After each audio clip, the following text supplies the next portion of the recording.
Welcome to information for you. मेरी तरफ से आप सबको अस्सलाम वालेकुम। दोस्तों, रजब तैयब अर्दोगान अगले 5 सालों के लिए तुर्किया के सदर मुंतखब हो गए। अब इनकी 20 सालों वाली हुकूमत 25 सालों की होने वाली है। ये पहले इस्तांबुल के 1994 से लेकर 1998 तक मेयर रहे। जिसके बाद ये साल 2003 में टर्की के वजीर आजम मुंतखब हुए। इसके बाद 2007 और 2011 के इलेक्शन को जीतने के बाद ये 2014 तक टर्की के वजीर आजम रहे। इसके बाद ये 2014 के इलेक्शन में प्रेसिडेंशियल कैंडिडेट के तौर पर सामने आए, क्योंकि एक शख्स तुर्किया का वजीर आजम 3 बार ही बन सकता है और इससे ज्यादा बार नहीं बन सकता। चुनाचे प्रेसिडेंशियल इलेक्शंस को भी ये जीत गए, जिसके बाद ये तुर्किया के सदर मुंतखब हो गए और इन्हीं की पार्टी के रहनुमा अहमद दावतोगलू टर्की के वजीर आजम मुंतखब हुए। इसके बाद इन्होंने 2017 में तुर्किया के आइन में तरामीम करते हुए तुर्किया के पार्लियामेंट्री सिस्टम को प्रेसिडेंशियल सिस्टम में तब्दील कर दिया। यानी अब से तुर्की का president he head of state होगा और कोई प्राइम मिनिस्टर मुंतखब नहीं होगा, जैसा कि अमेरिका में भी होता है। इसके बाद ये साल 2018 के भी प्रेसिडेंशियल इलेक्शन जीत गए और तुर्किया के नए सदर मुंतखब हुए। इसके बाद तुर्किया में अगले इंतखाबात 18 जून 2023 को स्केड्यूल्ड थे, लेकिन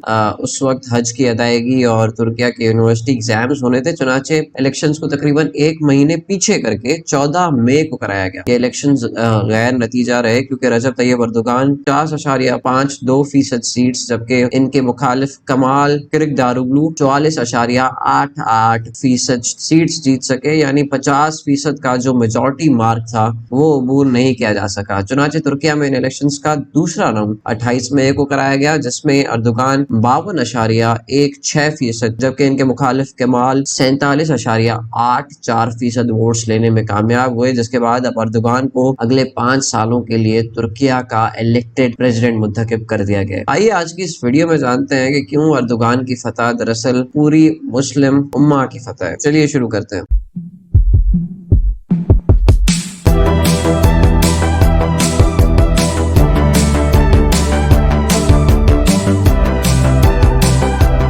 दोस्तों, क्या आपने कभी सोचा है कि तुर्किया में वेस्टर्न कल्चर क्यों इतना कॉमन है अनलाइक अदर मुस्लिम कंट्रीज? इसकी एक वजह है सॉलिड बेस, यानी मजबूत बुनियादें। लेकिन इसके बावजूद अगर आप इंग्लिश चैनल्स को देखें तो वो रजब तैयब अर्दोगान के इतना खिलाफ क्यों है। यहाँ तक कि 2016 में इन्हीं की मिलिट्री के खिलाफ बगावत करते हुए एक क्यू अटेम्प्ट कर चुकी है, जो इवेंचुअली नाकाम हुआ था।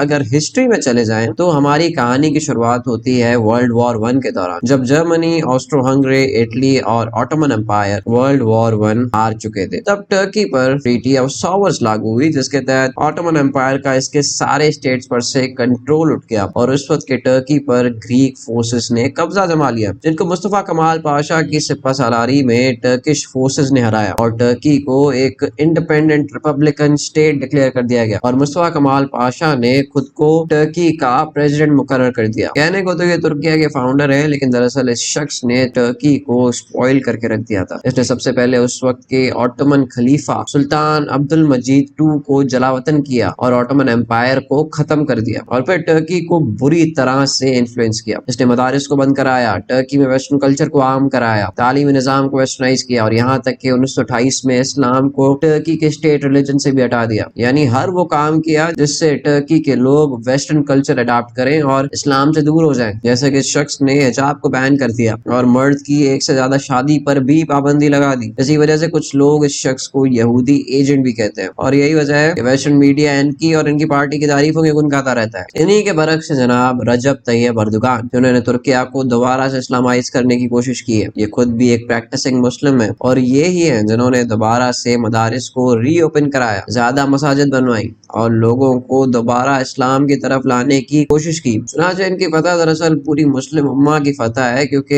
यही है जो कि तुर्किया में इस्लाम को कायम रख सकते हैं, जबकि इनके मुखालिफ यानी कमाल किलिचदारोग्लू मुस्तफा कमाल अतातुर्क की पार्टी से ताल्लुक रखते हैं, जो कि दोबारा तुर्किया में वेस्टर्न कल्चर जो इस वक्त कंट्रोल में आ रहा है उसे दोबारा बढ़ावा दे सकते हैं। और दोस्तों, वीडियो के आखिर में पाकिस्तान को भी ये देखने की जरूरत है कि जहाँ तुर्किया इस सदी के बदतरीन जिलजिले और इकोनॉमिक क्राइसिस के बावजूद इलेक्शंस करा सकता है, तो हम क्यों मौशी बहरान की वजह से 2 सूबों में अर्ली इलेक्शंस नहीं करा सकते? हम सभी जानते हैं कि इस सवाल का जवाब कंसर्न लोगों को पता है, और इन 2 सूबों में इलेक्शंस ना होना जस्ट हमारे हुक्मरानों की बदनीयती दिखाता है। और दोस्तों यहीं पर आज की इस वीडियो का इख्तिताम होता है। मैं मिलूंगा बहुत जल्द आपसे किसी नेक्स्ट अच्छी वीडियो में। तब तक आप इस चैनल को सब्सक्राइब कर दीजिए, क्योंकि अब से बहुत ज्यादा इंटरेस्टिंग वीडियोस आना शुरू हो जाएंगी।